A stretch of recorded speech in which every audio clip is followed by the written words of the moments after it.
Soy Andrea Terceros Hans, soy activista feminista, desde hace 17 años milito activamente y de forma muy específica por el derecho al aborto legal.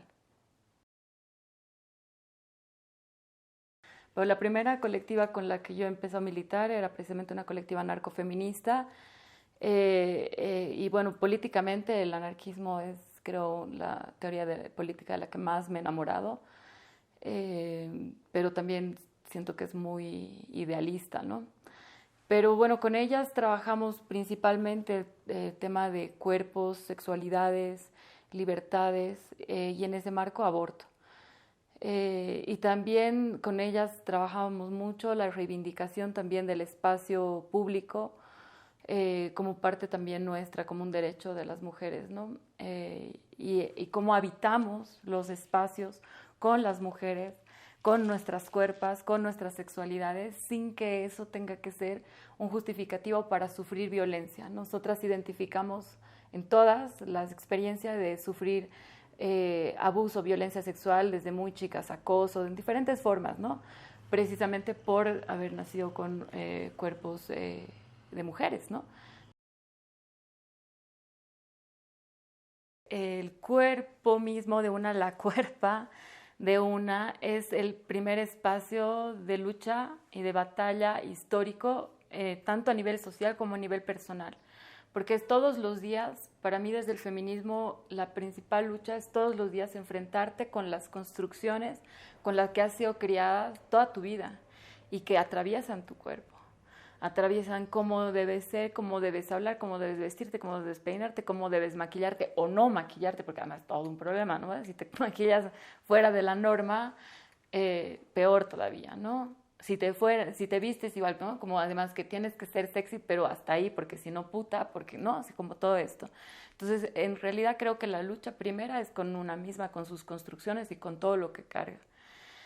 Y ya luego creo que el segundo ámbito ya es la familia, ¿no? Y es súper complicado porque es igual de todos los días que enfrentarte a los discursos y a los comentarios machistas, ¿no? Que cuando la guagua, que cuando el marido, que cuando el novio. Bueno, y a nivel social también de cómo decides también enfrentarte a la sociedad, lo que decía hace rato, para mí también es un statement, muchas veces mi forma de vestir, mi forma de actuar, la voz que tengo incluso, ¿no? Que muchas veces me han dicho que no parece de mujer, ¿no? Entonces, de que parece de persona, ¿qué quieren que haga? Pero, o sea, también cómo incomodas desde ese cuerpo que es el cuerpo de las mujeres socialmente ha sido visto para complacer a los otros, nunca para complacernos a nosotras. Entonces también decidir habitar el espacio con un cuerpo que es para mi propia satisfacción, para mi propio placer y que cumple con las expectativas que yo tengo sobre mi sexualidad, sobre mis formas, mis carnes, ¿no? Como mi color, mi cabello, mi todo. O sea, es una decisión también personal esa. Y desde ese espacio también incomodar igual el que se atreva a cruzar la línea de atacar mi cuerpo por lo que soy y por lo que representa. Pero ya entrando como a lo específico de la sexualidad y de la reproducción y la no reproducción, porque es como necesariamente que la sexualidad y la reproducción fueran de la mano, pero no necesariamente. Y es importante separarlo, ¿no? Y también hablar de la no reproducción. Y en ese sentido, decidir no reproducirse también es una decisión totalmente válida. Es como lo que mencionábamos hace rato, ¿no? O sea, decides cambiar todo lo que es tu cuerpo, tu modo de vida, o sea, hasta cómo respiras, porque con un embarazo hasta eso te cambia, porque te mueve todos los órganos. Decidir afrontar eso o no decidir afrontarlo. Y debería ser así, en un contexto totalmente libre.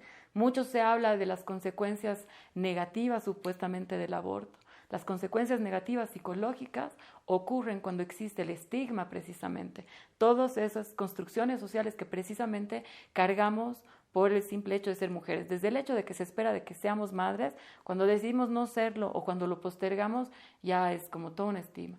Y peor cuando decides atravesar un proceso de aborto, ¿no? Cuando no debería ser así, si cuenta con el sostén social, el acompañamiento amoroso de sus redes sociales precisamente, que no son Facebook ni WhatsApp, ¿no? Obviamente estamos hablando de familia, amistades, etcétera, parejas, vínculos afectivos, etcétera. Puede ser un proceso tranquilo, en paz, puede ser poderoso, puede ser liberador, puede ser hasta emancipador, porque se condice con tu proyecto de vida en ese momento.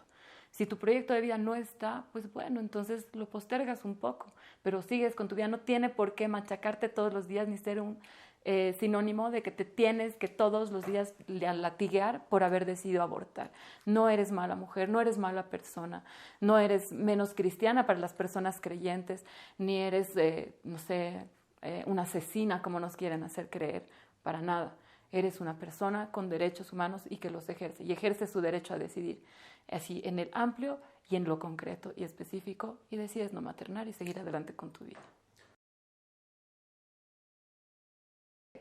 Las repercusiones de cómo se está decidiendo afrontar en el mundo en general nos han dado luces de que no es realmente tan negativo, ¿no? Sino es un procedimiento más. Puede ser para algunas personas difícil, una decisión difícil, ¿no? Creo que hay que quitarle como esa carga moral, ¿no? Y afrontarlo como un proceso y una etapa tal vez por la que necesitas atravesar, dependiendo del momento en el que estás.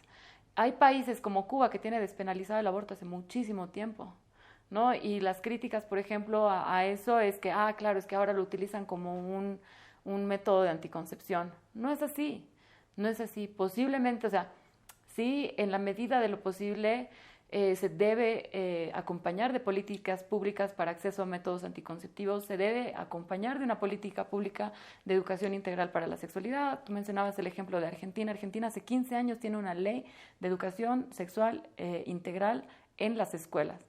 Bolivia tiene constitucionalizados los derechos sexuales reproductivos. En la ley de juventud se dice que debería haber una educación para la sexualidad y la reproducción. Hay una resolución ministerial del 2020 que habla de educación sexual y hasta el día de hoy no tenemos pero ni la micra, ¿no? Entonces, son procesos que son integrales. Mientras no sigamos entendiendo que la sexualidad, por un lado, es pecado, porque lastimosamente nuestra sociedad, con todo el peso de la religión que tiene, lo sigue viendo así, y mientras sigamos considerando que es un campo fraccionado de conocimientos, no lo veamos en esa integralidad, vamos a pensar que como en esa bipolaridad, ¿no? Negativo y positivo. Cuando no es así la vida, ¿no? La vida misma es una gama amplísima, y no de grises, sino de miles de colores. Las mujeres abortamos desde siempre. Desde siempre. Por eso hay conocimiento ancestral sobre plantas, sobre métodos, etcétera, que lo siguen manejando y lo conservan los pueblos indígenas, las parteras, las campesinas, etcétera, ¿no? Y porque es parte de la cotidianidad. Si vamos a ver los estudios ya en pueblos indígenas específicos, hay un saber, pero amplísimo, que desde la cultura occidental, ya postcolonial, con toda la carga, vuelvo a la religión, etcétera, ya tiene toda esta connotación. Pero nos olvidamos de que el aborto, sí, efectivamente, es un derecho sexual y reproductivo, pero nos olvidamos de que es una práctica ancestral y es una práctica que ha estado entre nosotras desde siempre. Por eso te digo, o sea, hay, por ejemplo, colectivas feministas anticoloniales en Latinoamérica o en el Avia Yala, que además las compañeras lo reivindican así. Hay publicaciones que rescatan todo ese conocimiento y te hablan de las plantas, ¿no? Las hierbateras, por ejemplo, en Colombia tienen un libro que se llama Hierbajes, que recoge todas las plantas que las mujeres tradicionalmente utilizaban para abortar y para ayudar también al proceso de aborto, ¿no? Porque una por ahí te induce al aborto y otra te ayuda con el dolor, con el cólico, etcétera, ¿no? Sí. Entonces hay ese conocimiento. Hay algunos estudios en Bolivia de cómo las mujeres, por ejemplo, en la zona andina se habla del suyo, el suyo que nosotros conocemos que es el feto de la llama, ¿verdad? Abortado, que se los regresa a la pacha, pero el suyar como una práctica de aborto en realidad que existe, que con el tiempo ya con la mezcla con la religión católica ha sido considerado como este pecado, digamos, pero esa es una práctica postcolonial, ¿no? Antes de la colonia no había tal, había el conocimiento que lo manejaban las mujeres parteras, que son como las especialistas, que no solo estaban llamadas a acompañar los procesos de parto, sino también acompañar los procesos de aborto.